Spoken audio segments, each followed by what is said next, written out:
Hey, what's going on, Beasts and Beastettes? This is Matt Holmes, BodySynergyTraining.com and TacWatts.com, and today got another video for you. And this one was actually a question that I had from one of our clients that's doing the TacWatts training right now. She asked, she is a newer trainee, getting into everything, and she wanted to know everything that she's heard has been conflicting information over the years of how long should I train in between? If I'm still sore, should I not train? Or, people say you should wait this long before you do, between each training session, you should wait 48 hours or so on and so forth. And so I kind of wanted to make a video. I told her I'd explain a little bit better than trying to type back and forth and share it with you all. The first thing I want to say is don't overcomplicate it. I was talking with her, and I said, yeah, you can easily overcomplicate things way too fast based on what everybody says. So don't overcomplicate it. The body can handle a lot more than people make it seem to sound of, oh, you can't train because it's been within this many hours. The body's not going to break apart on you, or it's going to not be like, oh, nope, sorry, haven't hit that training, haven't hit that window, that hour yet, can't do that. It's not going to do that. It's still going to perform. When you see a lot of these people out there, say, we talked with Brandon Lilly recently, and he was talking to a girl at a seminar and said, she didn't want to deadlift at the seminar because she's like, well, I deadlifted yesterday.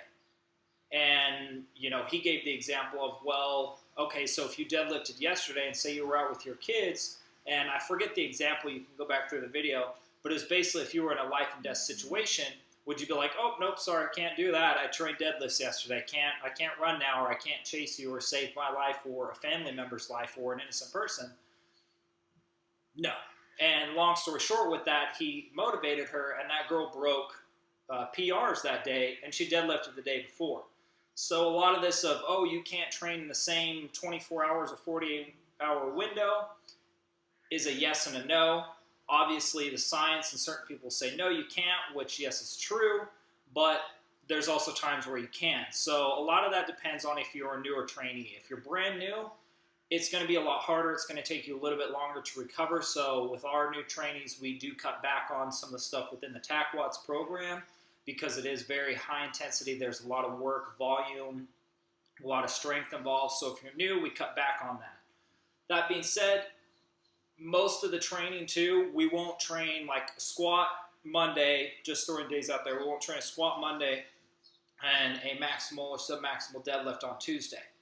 We will split those apart. We'll have an upper body day and then a WOD and a lower body day, and then an upper body and a lower body day typically, and then another WOD.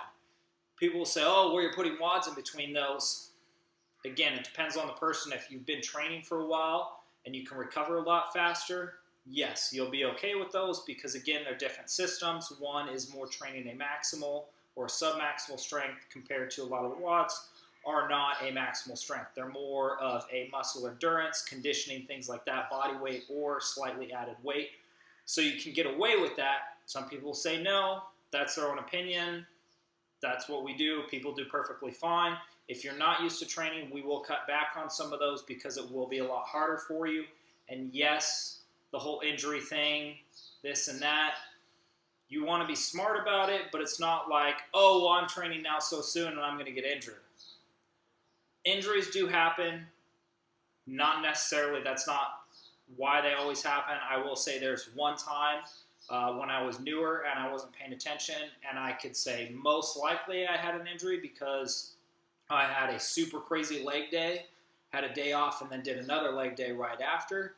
And again, you could say it's maybe because I was within a 48-hour window, or it could have been a million other things. Besides that, I've never had it happen. I've never seen it happen to any of our clients. So again, I didn't want to make this video long, but I did want to go into a little bit more in depth with you guys. So that being said, if you're still confused on it, again, if you're a newer trainee, yes, it's going to take a little bit longer to recover, but it's not like there's a golden rule of don't train within X amount of time.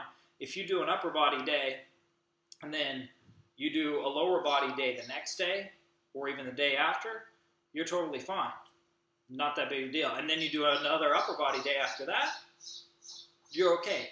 If you are super, super sore, Obviously, you're not going to go crazy and go heavy. You just scale it back. Then you're going to be safe. As long as you're smart about it and not doing stupid stuff, you're going to be fine and you're not going to get hurt. It's not going to do anything bad or do anything crazy. So if you guys still have any questions specifically on that, feel free to hit me up. I will talk to you personally because I know everybody's a little bit different. Or I can also make another video on that. So any confusion still with this, please post it in the comments below or on our Facebook page. Shoot me a personal message, and I'll get to it.